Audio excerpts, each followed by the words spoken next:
Hi, everyone. Welcome to another episode of Outgrow's Market of the Month. I'm your host, Dr. Saksham Sharda. I'm the creative director at outgrow.co. And for this month, we're going to interview Jon Kazarian, who is the founder and CEO at Accelevents, which is an all-in-one virtual and hybrid events platform. Thanks for joining us, Jon.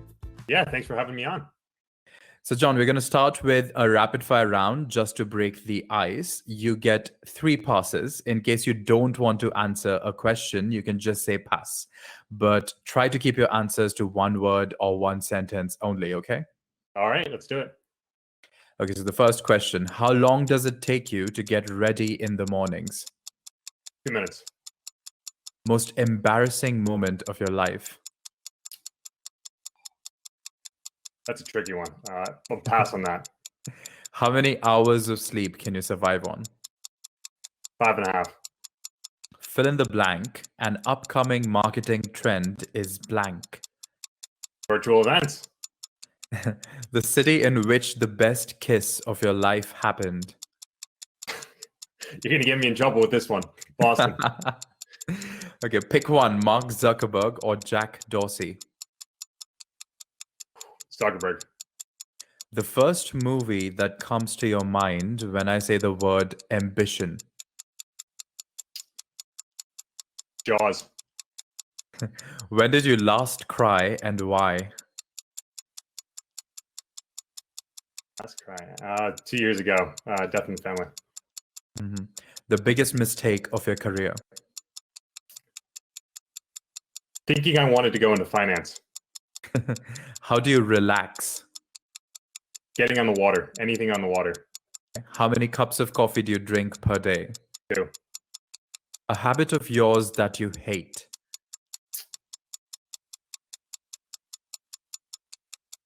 Trying to go too long without sleeping. Okay. The most valuable skill you've learned in life. Learning how to learn.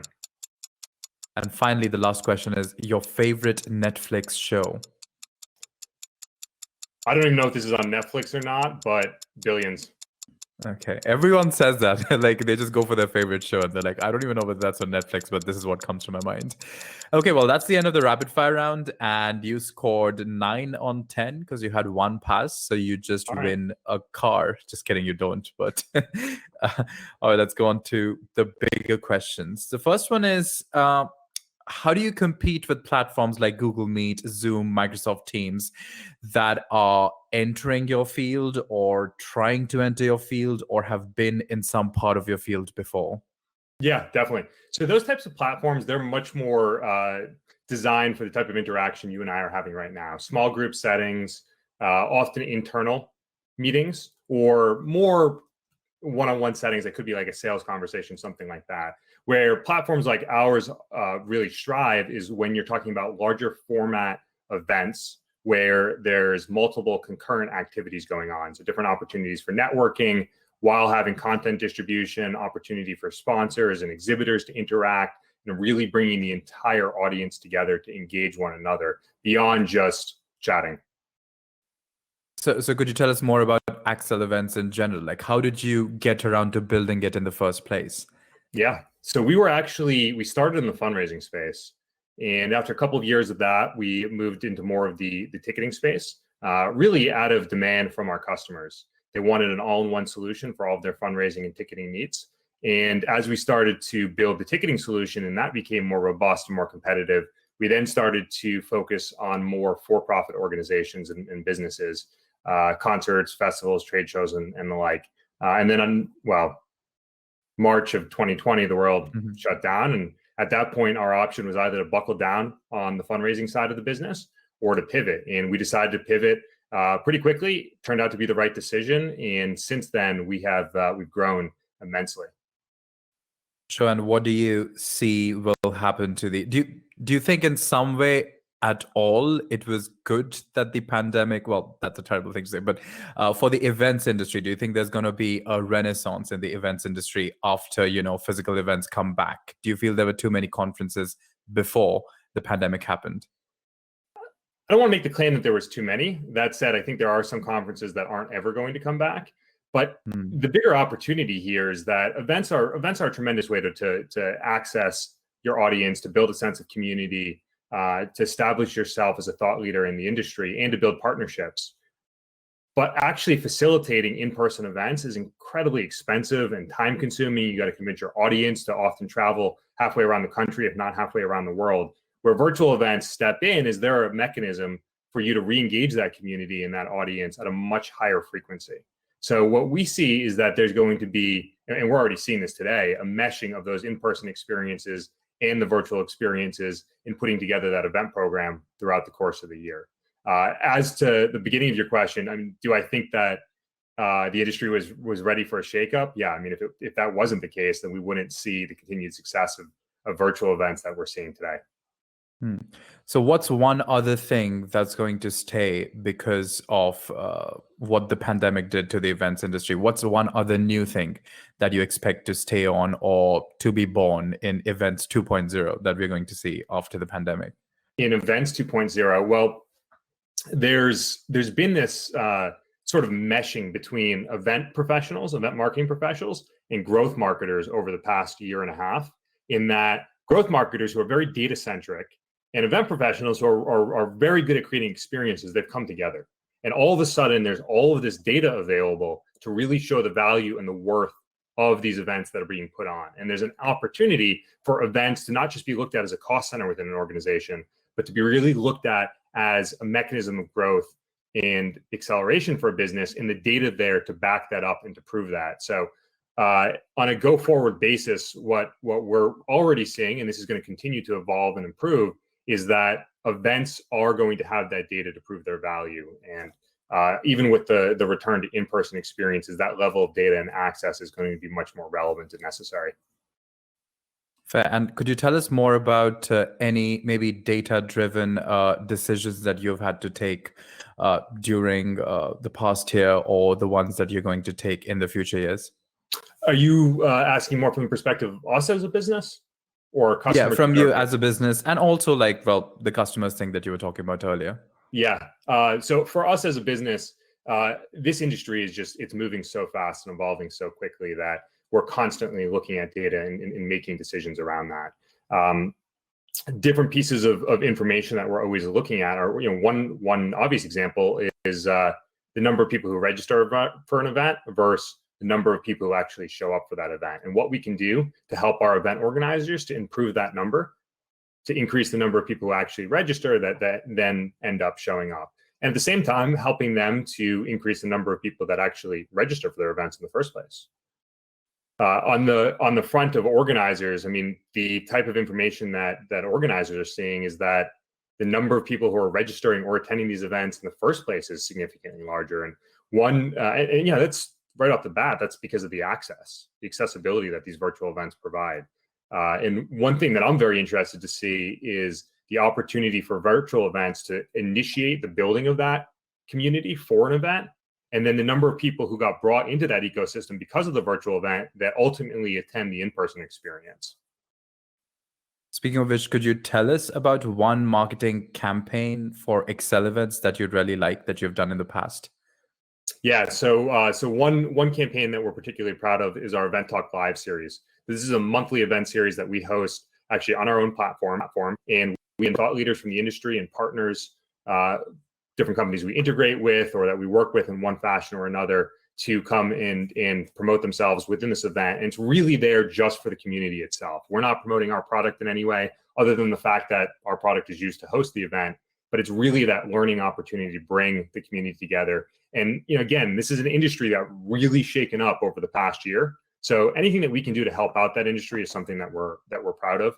And I'll add, as hard as it's been the past year and a half for this industry, there's a whole new wave of hard that's come now, because these event professionals who've had half their team get cut in the past year, and then they went and they filled in with virtual events and proved the value of virtual events. Now they're expected to return with in-person events, yet keep the virtual event programming. So their workload has essentially doubled. Oh, and at the same time, now they have all of this data that they've shown to their CMO, their CFO, and now they're expected to provide all of that information for every event they host. So the level of work on the plate of an event organizer has certainly grown. And do you feel there's going to be some sort of a backlash against digital events because of like the digital fatigue everyone is probably going through during the pandemic, like, you know, just being glued to their screens? Do you think there's going to be a push towards more physical events in the future? Yeah, I mean, we see a lot of that in the industry.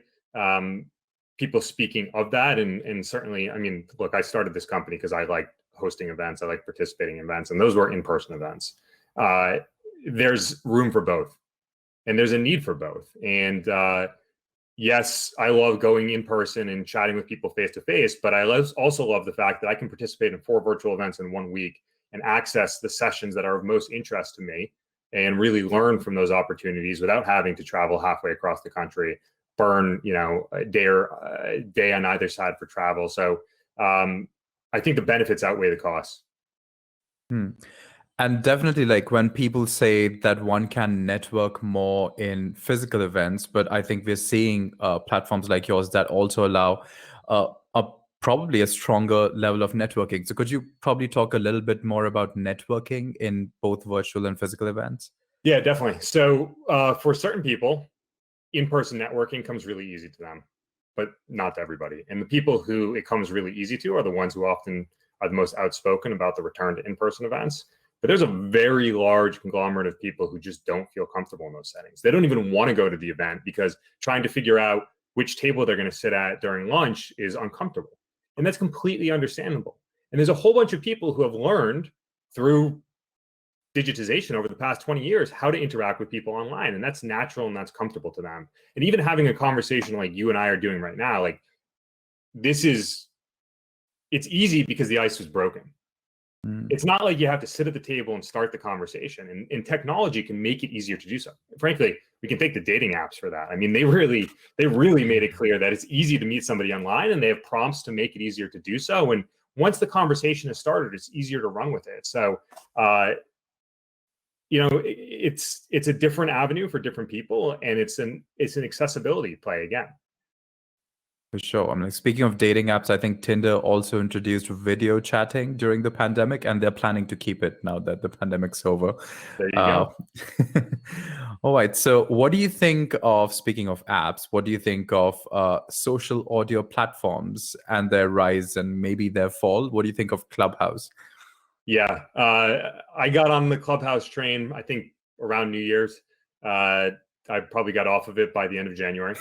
So I never really got behind it.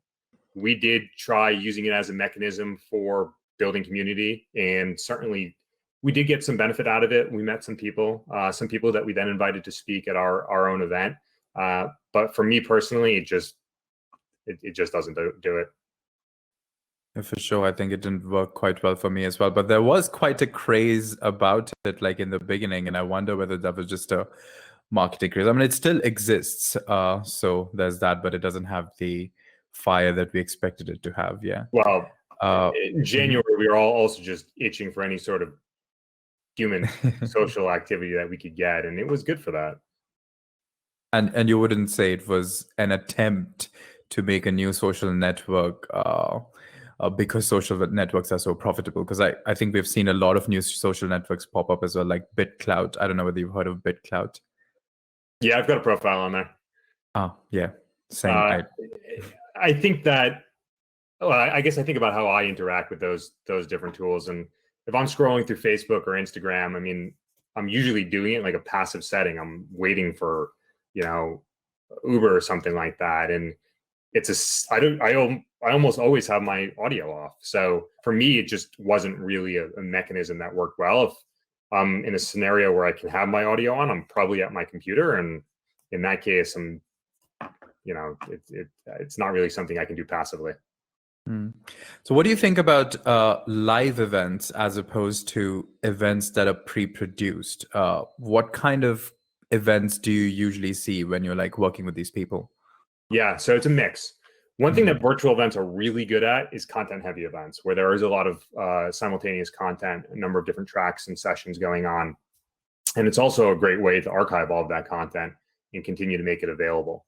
As for the mix between pre-produced and live, I don't have a concrete number on what the breakdown is, but we are seeing that, well, with further adoption of virtual events and having to create better and better content, we are seeing a little bit more growth in the number of sessions that are pre-produced, because it allows you to ensure that you have that level of production quality that really creates that great experience and keeps people engaged. I mean, you asked me about Netflix before, and look at Netflix. I mean, it's a wildly vast platform with tons and tons of great content on there, and there's no content overload. There's continuing to be more content because people want to access that, and there's the differentiation there, but it has to be high quality. And with virtual events, you need to put the effort and energy in to ensure that you are creating something that's worth people's time. So you're seeing more and more people move to making non-live events at this point? Well, it's often, even within one event, it would be a mixed bag. So they may have some sessions that are pre-recorded, and they may even have, and we're seeing more and more of this, but some sessions where it's pre-recorded for the presentation, and then the speakers come on to do Q&A after the session. Yeah, I think I've seen those events as well. So could you actually talk about one or two clients of yours that you are excited to work with? Yeah. So in terms of the customers that we work with, it sort of runs a gamut here. There's a number of universities we work with, but some of the other organizations we work with, I'll mention one particular, Tom Ferry. So it's an organization that puts on a number of educational real estate events, and they just do a great job with the production. These are live events, entirely live, and they have decent sized audiences. I probably shouldn't disclose any numbers, but in the high thousands, and it's just so interactive, and the audience gets so excited and engaged. They're posting on social media in real time from wherever that is they are in the world. But they're also providing opportunities not just for people to absorb that content, but also to interact with each other, to interact with the different sponsors. And it's an opportunity that they didn't have when everything was in person. And they're, on a go-forward basis, they're doing a mix of both in person and virtual, because it is so accessible. Could you talk a little bit more about the different tools that Accelevents offers to make this interaction possible? Yeah, definitely. So one piece in particular that people tend to really appreciate is the gamification aspect. So being able to take this event and turn it into competition. When you're in there, you get points for doing things like participating in those different networking sessions, for interacting with exhibitors, which then benefits those exhibitors who are often paying for those events by providing them leads. And frankly, they're very contextual leads, because as opposed to somebody walking up to your table in person and just grabbing a pamphlet and that rubber ducky, you can actually see what pamphlet they took. You can see which pages or products they viewed, and you can follow up in a much more, again, contextual fashion, or have that conversation in real time, knowing exactly what it is that they looked at. As for other aspects, so some of the pieces around networking are, if you've used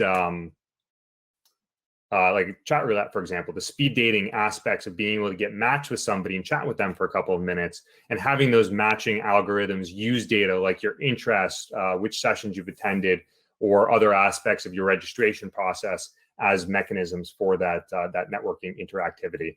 And other areas are lounges. So giving attendees the ability to create their own topical forums and have conversations on whatever it is that they might want to chat about. And that's the same thing that you would see with an in-person event, where people might huddle around the bar and have a conversation around, who knows what, but that's an organic and natural conversation. Giving people the opportunity to create that is really what builds that sense of community. And from a, let's say I'll use the example of a business, like a SaaS business that might be selling a software product. Well, the best person to promote that is going to be one of your other customers. So if you've got your customers in this event and they're interacting with prospects and leads, and they're talking about how they use your product, there's nothing more powerful than that.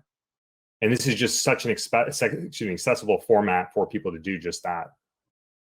So how does one go about building something on your platform? Like, how does it, like, if I wanted to host an event, what would be the first thing I'd do on Accelevents? Yeah, it's pretty easy. So you can head over to our website and you can set everything up on your own. We'd also be happy to walk you through the process, but we have tons of people who come to the website and launch their own events every day. You go in there, you build out your agenda. You obviously have to determine the content and who you're going to have speaking at that event. But for people who might be hosting an event for the first time, or worried or scared of the lift there, it's actually much easier than it ever was in the past. And the other part of it is that the access you have as an event organizer to talent, to content, is much greater than it was in the past, because you don't need a massive budget to fly that particular speaker out to your event and to host them. These people want to build their brand, their own brand. They want to get a bigger following. And if it just means, an hour or 2 hours of their time to speak at your event, to get in front of 500 people, well, that's well worth it to them. So don't hesitate to take that chance and reach out to anybody who you think would be a great resource for your audience, and build the program around that. And do you think, like, with the entire events market actually moving online during the pandemic, and expected to also kind of remain online after the pandemic in a hybrid way, like you said, do you think there's going to be an overlap with course creators, like people who are making courses online? And do you think Accelevents is kind of like going to mesh into that territory at some point? Yeah, that's a conversation that we have often. So there's a lot of content that's created during these events that ends up getting repurposed for those courses. There's a lot of great platforms out there for courses, and we're seeing data that, or content created on our platform that's used in those. We are seeing a lot of continuing education events that take place. More often than not, those require people to participate live, and then they get continuing education credits for that participation. Again, how are the payments handled, like the tickets and everything? Is there an integration, or is it like native? Yep. So we have native ticketing functionality. We use Stripe and Square for payment processors, but since we started with the in-person ticketing space, that area of our platform is quite strong. And that also allows you as an event organizer to create an event where you might have some people participating in person, some of those people interacting with the virtual audience, and some people who are only participating virtually, and setting up ticket types that are designed for those different segments, all within the same event. All right. Well, okay. So the last question is actually for you. right. It's a trick question, which is basically, what would you be doing if not Accelevents? Something in tech. And not finance, like you said. Not finance. Building things. I love software, and this is just such a great opportunity to bring people together. I started an event technology business because I like bringing people together, and now we can bring even more people together because it makes the world so much more accessible. All right. And since you mentioned that, what are your favorite conferences to attend? Well, what used to be before the pandemic? HubSpot Inbound was one I would go to just about every year. That said, I also lived about a half mile from where they hosted it, so it was an easy one for me. Okay. All right. Well, that's the last question. And thanks everyone for joining us for this month's episode of Outgrow's Marketer of the Month. That was Jon Kazarian, who is the founder and CEO at Accelevents, which is an all-in-one virtual and hybrid events platform. Thanks for joining us, Jon. Thanks for having me. Check out their website for more details, and we'll see you once again next month with another Marketer of the Month.